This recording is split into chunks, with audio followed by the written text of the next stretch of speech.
Silip ko muna yung aking mga tomato, kalabasa. Silip ko muna dito sa loob ng aking greenhouse. Ayan. Malalaki na, ang bilis lang. Yan o. Ito nga talaga malaki na o. Nakakatuwang binibisita itong greenhouse na may mga bunga na rin yung aking mga kamatis. Lalo na kung mamulaklak ng yan o.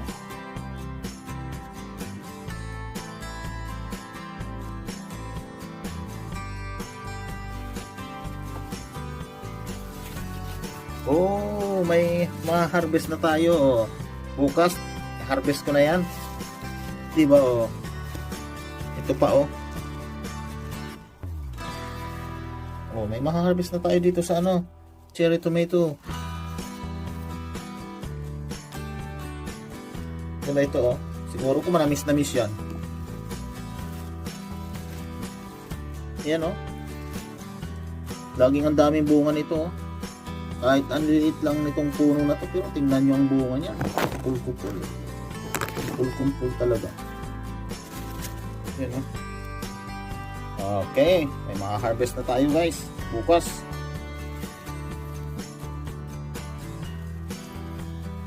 Yan. Makapag-harvest na tayo ng cherry tomato. Kahit mga 2 piraso pa lang yun. Pero ayos na yun.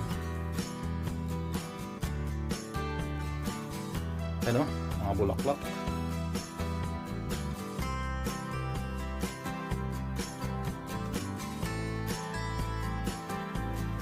Okay, samahan nyo na naman ako magdilig dito sa aking mga halaman.